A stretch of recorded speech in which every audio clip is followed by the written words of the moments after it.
By the 3rd century BCE, Greek physicians had begun to divide the natural world into categories of effect: hot, cold, dry, and moist. But this framework left foods like nutmeg or bitter almond in an ambiguous place. These ingredients could warm the body or purge it, soothe or overstimulate, depending on dose and preparation.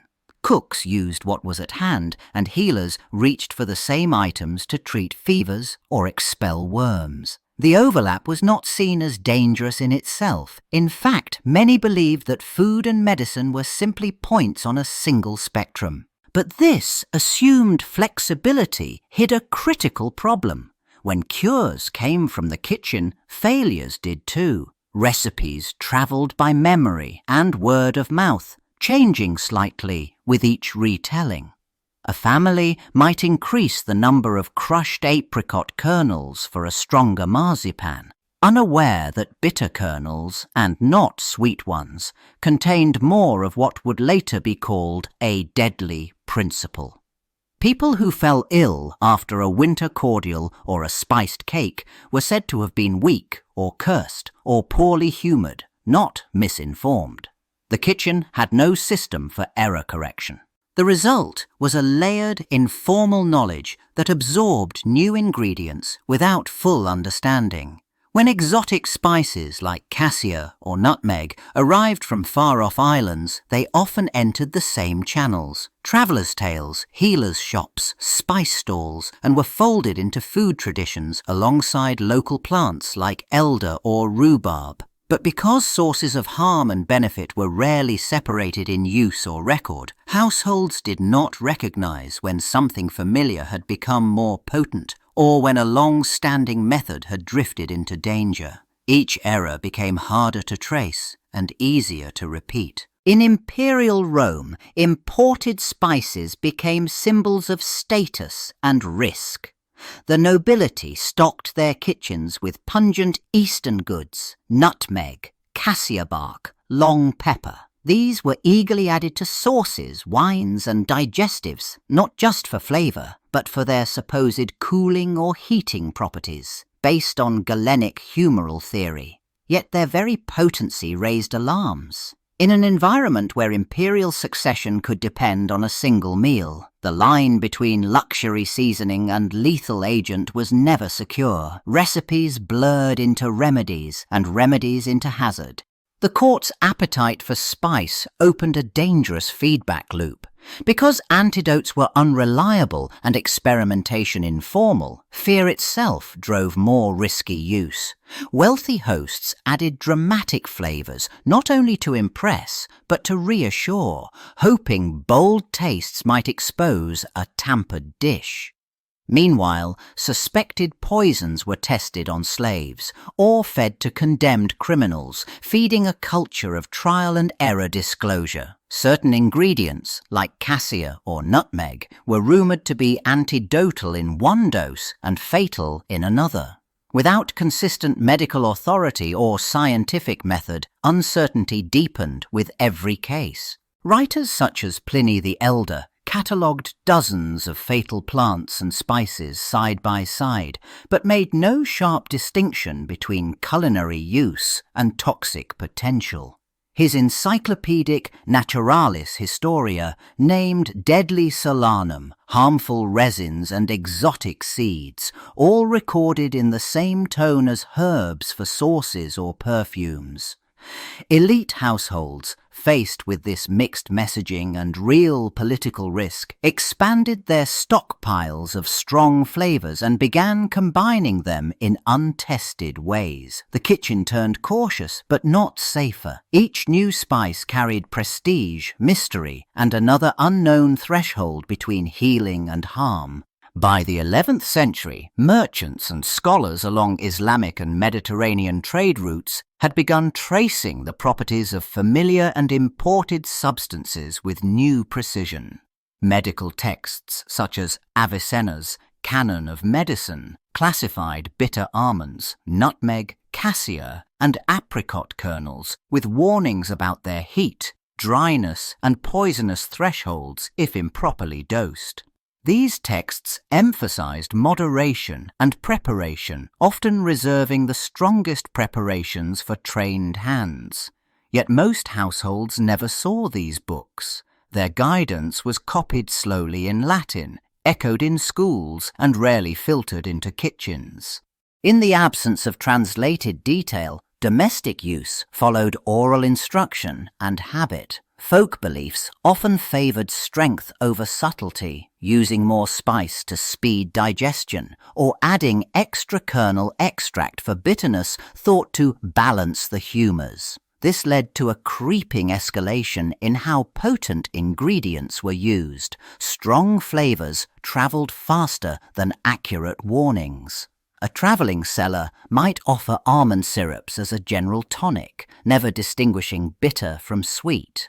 Housewives passed down rules like a spoonful is good, two better, unaware that dosage was what separated healing from hazard. This informal chain of use detached risk from recognition, because nausea or collapse came hours after a meal, and because sickness was often blamed on the moon, the cook, or bad blood. Few linked the cause to that extra spoonful of crushed cherry stone or that unusually spicy cordial. Without written guides or feedback loops, error accumulated unlogged.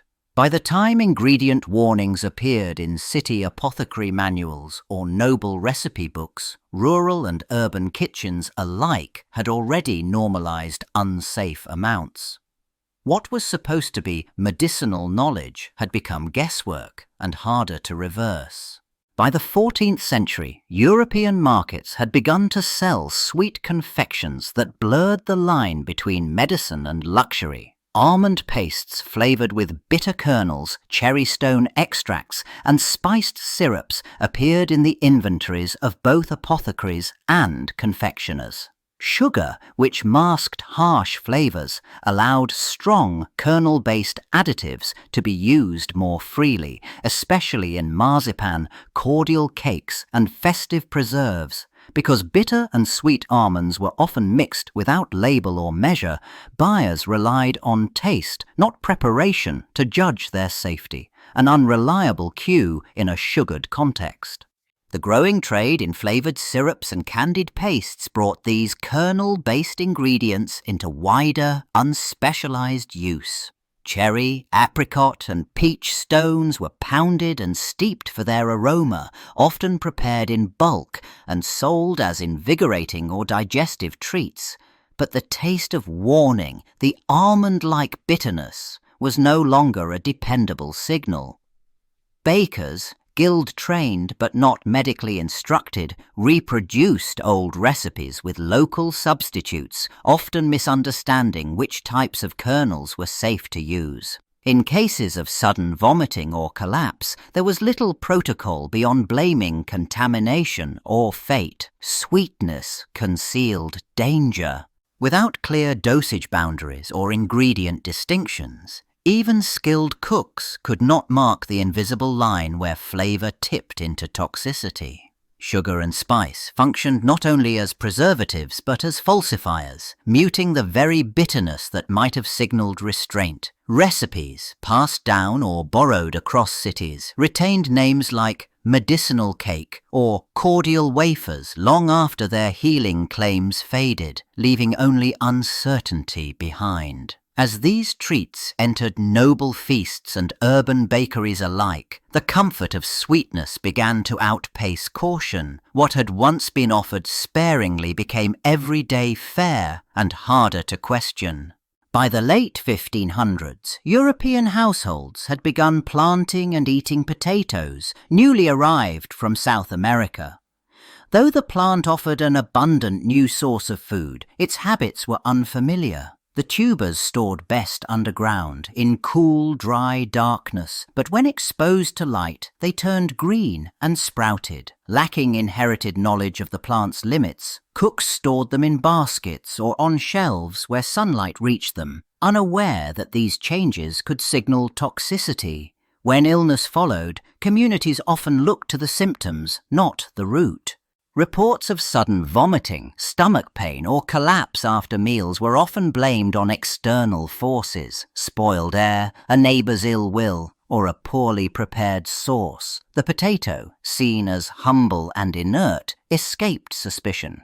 When sprouted or bitter tubers were eaten, the effects were delayed and inconsistent, making patterns harder to recognise. One household might remain unharmed, while another nearby suffered days of weakness. The lack of a reliable name or category for the illness, no Latin term, no apothecary rule, meant that customs around storage and use changed slowly, if at all. Some towns began to treat strange potato reactions as signs of moral decay or corruption in the household, reinforcing silence rather than caution. Because the signs of spoilage, a green tinge, a bitter flavour, did not fit the older sensory rules of food safety, cooks relied instead on appearance and habit. Potatoes continued to be salvaged, trimmed or rinsed, then reused in stews and breading, passing the risk along without correction. By the time suspicion turned toward the tubers themselves, centuries of inherited food judgment had already failed to detect their danger and offered no clear way to adapt. By the early 1600s, distilling had moved from monastic and apothecary labs into kitchens and workshops. Households and increasingly urban artisans steeped ground kernels, barks, spices, and stone fruits in alcohol, often for days, then redistilled the mixture into flavourful cordials or scented waters.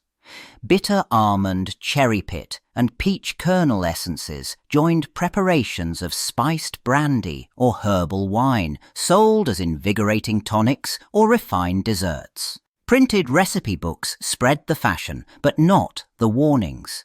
Each region improvised, using what could be grown, stored, or bartered, with few agreed standards of safety. The problem was amplification. The distillation process extracted not only flavour, but concentrated chemical properties, many of them untracked or misunderstood. A sweet-smelling almond water might contain multiple times the dose of bitter seed tincture used in cooking, and infusions flavoured with apricot kernels or cherry stones could vary dramatically depending on temperature, time, or dryness of the seed. Because end products were sweetened or diluted post-distillation, their potency was masked. Deaths did not follow immediately or reliably. When a guest collapsed after a cordial, makers blamed a weak constitution, not a procedural risk. The recipe remained unchanged. Over time, cordials passed from controlled apothecary items into fashionable table rituals, often made at home without formal instruction. Some towns had guild-trained distillers or apothecaries who followed written gross weight measures, but families typically used spoons, handfuls, or visual markers based on past habit.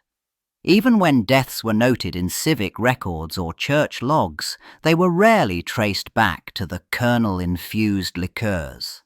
And because trade in ready-made extracts grew alongside homemade versions, ingredient strength varied wildly. What had started as a medicinal preparation became a guessing game, where changing one step could shift a tonic into a trap. By the mid-18th century, household poisonings began to appear in both coroners' logs and public broadsheets, not as isolated crimes, but as domestic mistakes. Inquests described children collapsing after chewing on apple seeds or swallowing cherry stones, and elderly patients made ill by elderberry tonics boiled too briefly. Recipes rarely noted danger outright. Instead, phrases like "cook well before use" or "never eat raw" passed by as routine advice, vague enough to ignore. Ingredients stayed on pantry shelves, their risk assumed manageable by custom alone. But assumptions proved unstable. Apple seeds and cherry pits, once dismissed as minor hazards, became the centre of contested verdicts when deaths followed familiar meals. Juries struggled to assign blame: the plant, the cook, or misfortune. Some families concealed fatal episodes to avoid scandal, while others blamed counterfeit goods or unwholesome air. In rural areas, coroner access was delayed or resisted entirely. This ambiguity allowed harmful customs to persist. A child's death might lead to whispered caution, but no lasting change, neither in habit nor in label. As warnings failed to standardize, the risk became embedded in routine. Cabinets still held apricot kernels for flavoring, and elderberries were gathered each summer as tradition dictated. Bitter almonds were sold at market with no clear distinction beside price. Cookbooks hedged with disclaimers, while neighbours shared recipes by memory. Because most meals ended without harm, the rare tragedy was treated as a fluke, not a flaw. This pattern made reform difficult. Dangerous ingredients were now part of the landscape, familiar, unlabelled, and quietly unstable. By the early 1800s, castor beans were no longer confined to apothecaries or botanical gardens. Traders began importing them more widely for pressing into castor oil, a powerful laxative prized in both rural and urban homes. Some families acquired the oil directly, others bought or grew the seeds to press themselves using kitchen tools or makeshift presses. The beans, smooth and mottled like decorative nuts, were often stored in jars or with other dried goods. Few households understood that the raw seed, even in small amounts, carried a poison far stronger than anything sold in shops. Unlabeled or mistaken, these seeds occasionally found their way into children's hands or were ground into folk remedies by those seeking stronger purging effects. The results were sometimes abrupt, a bout of vomiting, convulsions, or collapse hours later, but often went unconnected to the source. Because the oil itself was tolerated and even trusted, families rarely suspected the beans as lethal. Gardeners, attracted to the castor plant's vivid leaves, sometimes grew them ornamentally without recognizing the seed's risk. Domestic animals died under vague circumstances. In some areas, recipes even circulated for boiling or roasting the beans to weaken their strength, advice that proved tragically unreliable. There was no stable signal or agreement on what made the raw bean dangerous. The toxin concentrated in the husk and kernel was neither bitter nor clearly foul-smelling, and mild symptoms didn't always lead to death. This ambiguity kept the seeds in domestic spaces, often without warning labels or handling rules. Apothecaries might sell the oil filtered and bottled, but the route from raw seed to household accident remained open. Each misuse blurred the memory of the last. By the time physicians began noting castor seeds in unexplained deaths, the beans had already passed into gardens and kitchens as familiar objects, dangerous but no longer strange. By the 1850s, printed cookbooks poured into middle-class homes, each claiming to offer correct domestic wisdom. Titles like The Housewife's Friend or The Family Manual of Health and Cookery often placed rhubarb leaves, green elderberries, or peach pits on warning lists, yet promoted cassia cinnamon, nutmeg, and bitter almonds in recipes for everything from puddings to cough lozenges. Instructions varied. One guide called rhubarb leaves toxic and unfit for pigs. Another claimed boiling neutralized the worst effects. With no central authority or enforced standard, readers picked what matched their habits or their budget. This pick-and-choose approach reinforced risk by rewarding thrift and taste over caution. Recipes reused by generations emphasized outcome, not safety. Families hesitated to discard costly ingredients, especially spices or nuts described as medicinal just pages earlier. Older women often overruled newer advice if it conflicted with lived memory, teaching daughters to skim off bitter syrup or add extra spice for warmth. The same manual that warned against cherry stones might list them in a recipe for liquored cordials, with no mention of the dose or preparation that kept them safe. Warning, in practice, became optional interpretation. As books multiplied and advice diverged, the gap between print caution and kitchen decision widened irreversibly. Recipes migrated across regions and editions without their warnings, while home cooks treated older handwritten collections as more trustworthy than printed ones seen as overly cautious or foreign. Even when manufacturers began stamping labels on spice tins or syrup bottles, dosage remained absent and unsafe uses persisted by habit. The more warnings appeared without enforcing power, the more easily they were ignored. Advice had entered common households, but enforcement had not. A risky practice, once normalized, no longer felt risky at all. By the 1880s, mass distribution networks had made once exotic ingredients commonplace. Grocers stocked nutmeg, bitter almonds and cassia by weight, often pre-ground and sold loose from bins or tins. Bottled cordials, preserved fruits and spice blends arrived from distant factories, unlabeled beyond general names. Housewives judged quality by price, scent and appearance, not origin or chemical makeup. Brand loyalty emerged through familiarity, not verified purity, and beneath the surface of every trusted product was a growing gap between perception and content, what something seemed to be and what it might actually contain. When illness followed a meal, a child falling sick after a pudding, an elder weakening after a tonic, suspicion fell on storage, spoilage, or bad meat. Almost never the nutmeg, syrup or kernel extract. Because no single body issued food safety standards, responsibility worked backward after someone died. Inquests blamed servants, suggested accidental substitution, or hinted at poisoning without resolution. Merchants defended their reputation, households avoided scandal, and once fear passed, the same ingredients returned to use. The possibility that the product itself, not its handling, might carry structured risk remained unrecognized in law and unspoken in habit.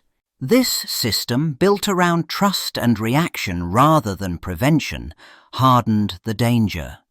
Manufacturers were not required to standardize the strength of flavorings or label the source of kernel-based additives. At the same time, local sellers often repackaged bulk goods under new names, each round separating the ingredient further from its source and its history. Even careful cooks were left guessing. By the century's end, the pantry had become a zone of mixed certainties, where sugar preserved but also concealed, where spice flavored but also misled, and where one generation's custom ensured the next would repeat the same blind risks.